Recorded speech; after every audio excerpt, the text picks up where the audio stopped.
राम राम जी मित्रों।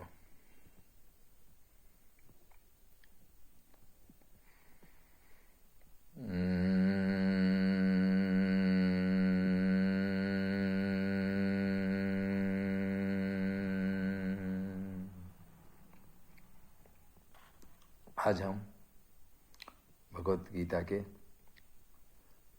चौथे अध्याय की ओर अग्रसर होंगे। भगवान श्री कृष्ण अर्जुन से कह रहे हैं, श्लोक 1 में, इमं विवस्वते योगम प्रोक्तवान अहम अव्ययम विवस्वान मनवे प्राह मनुः इक्ष्वाकवे आब्रवीत। इसके पश्चात श्री भगवान बोले, हे अर्जुन, मैंने इस अविनाशी योग को सूर्य से कहा था। सूर्य ने अपने पुत्र वैवस्वत मनु से कहा और मनु ने अपने पुत्र राजा इक्ष्वाकु से कहा। श्लोक 2 में कह रहे हैं, एवं परंपरा प्राप्तम इमं राजर्षयः विदुः सह कालेन इह महता योगः नष्टः परंतप। हे परंतप अर्जुन, इस प्रकार परंपरा से प्राप्त इस योग को राजर्षियों ने जाना, किंतु उसके बाद वह योग बहुत काल से इस पृथ्वी लोक में लुप्तप्राय हो गया।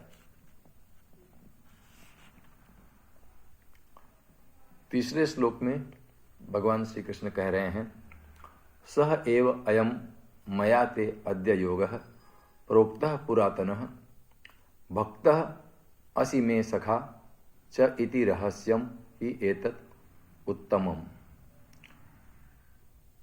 भगवान श्री अर्जुन से कह रहे हैं, तू मेरा भक्त और प्रिय सखा है, इसलिए कहा है, क्योंकि यह बड़ा ही उत्तम,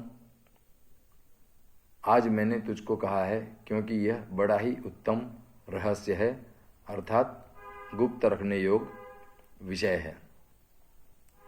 चौथे श्लोक में भगवान श्री कृष्ण कह रहे हैं, चौथे श्लोक में भगवान श्री कृष्ण के बातों को सुनकर अर्जुन ने कहना शुरू किया है। क्या कह रहे हैं अर्जुन? अपरम भवतः जन्म परम जन्म विवस्वतः कथम एतत् विजानीयाम त्वम आदौ प्रोक्तवान इति। अर्जुन भगवान श्री कृष्ण से बोल रहे हैं, आपका जन्म तो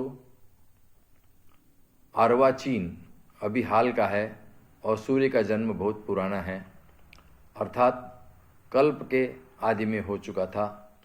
तब मैं इस बात को कैसे समझूं कि आप ही ने कल्प के आदि में सूर्य से यह योग कहा था। अर्जुन की मनोदशा को हम समझ सकते हैं। अर्जुन अभी तक भगवान श्री कृष्ण को भगवान के तौर पर नहीं जान सका है। अर्जुन भगवान श्री कृष्ण को अपनी ही तरह का एक मानव, अपनी ही तरह का एक मित्र, अपना ही सखा समझ के बात कर रहा है, अपितु वह भगवान श्री कृष्ण से बहुत ज़्यादा प्यार भी करता है। लेकिन उसने भगवान श्री कृष्ण के उस रूप को नहीं जाना है जो सर्वव्याप्त है, जो आदि है, जो आदि का स्वरूप है, जो उनका अंत का स्वरूप है। उनका न आदि है न अंत है, इस बात को अर्जुन अभी नहीं जानता। इसलिए वो भगवान श्री कृष्ण की इस बात को नहीं समझ पाता कि सूर्य को उन्होंने ये बात कैसे बताई थी। सत्य की जो चर्चा है सूर्य के साथ कैसे करी थी। तो ये जो ज्ञान है, परमात्मा का ज्ञान, सत्य का ज्ञान, ये एक गुह्य ज्ञान है, एक ऐसा ज्ञान है जो वास्तविक जो तरीके से समझा नहीं जा सकता है। इसे समझने के लिए भक्ति और समझ, विवेक रूपी समझ को विकसित करना होता है। तो आज इतना ही कहूँगा। धन्यवाद।